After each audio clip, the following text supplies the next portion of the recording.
Hi guys, my name is Johnny and welcome back to my channel. So for today's video, I'll be sharing with you my derma roll experience. As you can see in the title, I am reviewing the derma roller, and what I have here is the derma roller microneedle derma roller. No, microneedle skin roller. Mali pala. This is what box looks like. Ito lang siya. And nabalik ko to sa Shopee for around actually 100 plus lang siya, and then kasama yung shipping fee dahil malayo dito sa amin province. Overall, more or less mga 300 pesos. Nalibutan ko na yung price kasi wala ko yung resibo, and kasi 2 months na rin to siya since na dumating to. Ano yung advantage na ano yung naitulong niya sa akin. So if you want to know more about this video, so just keep on watching. So first, I'll be reading with you yung mga claims ng derma roller na to. Sabi dito sa label niya, efficient system for anti-aging skin regeneration, skin tighten, and collagen stimulation therapy. so yung derma roller is nakaka-anti-aging talaga siya kasi nawawala niya yung mga wrinkles. Hindi naman siya agad na pag gamit mo mawala siya agad, and then regular use parang kagaya na rin ng skincare natin na mini-maintain natin. Pwede na rin natin siyang isama sa skincare natin para mas ma-prevent natin yung mga wrinkles. And then number 1 na purpose ng derma roller, bakit natin to siya ginagamit, kung ano yung purpose nito, is to proceed. Ang purpose niya is to ang purpose niya is to help our skin to produce more collagen.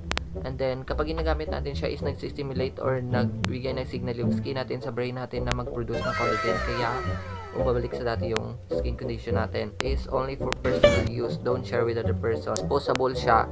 And then, since na nilagay natin siya, ginamit natin siya para gumawa ng small wounds or yung mga micro injury sa mukha natin, and then meron na rin siyang dugo natin, bahira na rin siya ng dugo natin, and hindi natin siya pwedeng i-share sa iba, baka mag-contaminate, alam nyo yun, baka something will happen, hindi natin alam.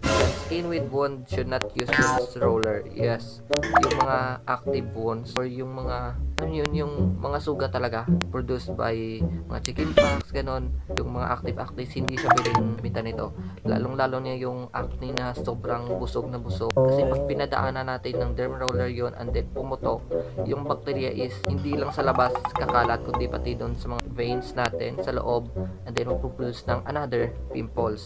Kaya na tayo nagkakaroon ng maraming pimples gaya na inang dati. Sobrang na-enjoy ko yung pagtiris ng pimples. Hindi ko alam na pag tiniris mo siya and then hindi na simot yung mga bacteria sa loob, is magproduce siya ng another bacteria. Irritating cosmetics is forbidden before the skin recovery. And habang nagamit tayo within 24 hours, sabi nila, hindi ko lang sure, pero sabi nila, based on my research, ang reviews nito, so yun, in-incorporate ko na siya para ma-share ko sa inyo, para hindi na ka maghanap sa iba. Put where the children can touch. Sobrang ingatan nyo to guys, kasi pag napaglaruan ng mga bata, and then sa nila bangga yung needles, magiging purol siya. Kapag ginamit natin sa mukha natin, baka mas lalong lumala yung skin condition natin. Yung kinuha ko is yung 1.5mm. Ito siya, hindi siya nag-focus ako, and then you can choose whatever size you want depende sa pangangailangan nyo. I think parang sakto lang din naman, parang nasa mid-range yung maliliit na needles, and then yung sa mga malalaki na needles na nagproproduce ng mas malaking wounds or mas malaking injury. And then yung for kayo gumamit ito, sterilize nyo muna, lagyan nyo muna ng alcohol and then let it dry bago nyo siya gamitin para mawala yung bacteria na ano yun.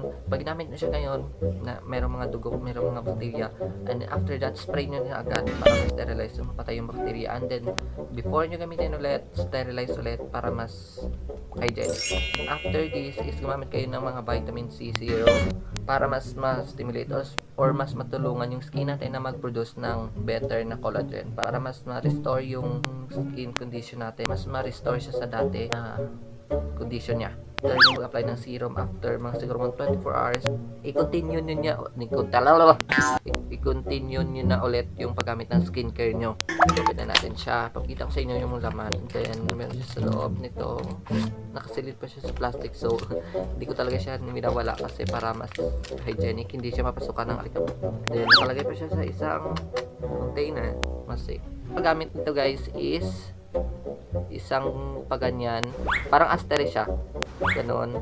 Then and then, and then, and then yung sa isang side, pag ganon, is count as 1, 2, hanggang sa 4 to 5 times, ganon. Yung iba concern nila kung masakit ba. Actually guys, nung una hindi talaga siya masakit. Mga third week ko naman nagamit, medyo nakakaramdam na ako ng sakit. And tolerable naman siya kasi I have high, hindi naman siya high, basta mid-range tolerance ko. Diyos ko, ang hirap i-explain. Basta, hindi mataas yung pain tolerance ko, hindi din siya mababa na sa gitna. So, can manage yung sakit. Minsan, dinidiin ko lang siya. A lot of you are going to ask kung paano ba siya gamitin. Ididiin ba siya or sadyang ganyan lang. Nasa sayo kasi talaga yan. Kung gusto mong masira yung face mo, idiin mo ng sobra. Depende yun kasi sa'yo. Hirap i-explain. Basta yun, konting diin lang. Para yung makaramdam ka lang ng sakit, siguro okay na yun. Sa akin kasi hindi ko naabot sa point na dumudugo siya. Sa tingin ko parang mas sobra yung, ano yun, parang sobra na yung, kaya, ang hirap i-explain. Parang masasanay ka na rin kasi 2 months ko na nga yun ginagamit yung derma roller, so masasanay ka na rin. So next is yung personal review mo. So yun, ipapakita ko sa inyo sa flash view sa screen yung mukha ko before, yung first use ko nito. Sobrang namumula ako. Alam yun, sobrang busog ng acne scars ko na sobrang ang lalim niya. Alam niyo yun, ang lalim niya. And then, tingnan nyo naman guys ngayon. Ito yung pinakamalalang side ng mukha ko na hindi ko alam kung nabibigyan ng hustisya ng camera. Basta, ito. Dito yung part na sobrang lalim. Napansin ko, parang paunti-unti. Merong nagsasabi na mas better daw yung microneedle. Diyos ko, sobrang mahal ng microneedle. So, better use this kasi mura lang naman niya. So, nasa sa inyo na rin yun kung gusto nyong bumili o gusto nyong i-try. But, for me, sobrang recommendable siya sa pag-achieve ng glass skin. Hindi ko lang talaga naisip noon na pagtitirisin yung mga pimples, mga active acne ko. Hindi ako mag-suffer ng ganito.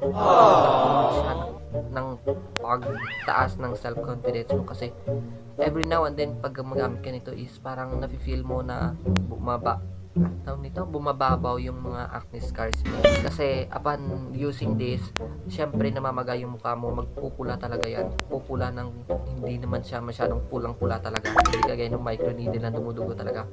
But ito, namumula ka na parang nagsiswell yung mukha mo, and then makikita mo na yung effect niya.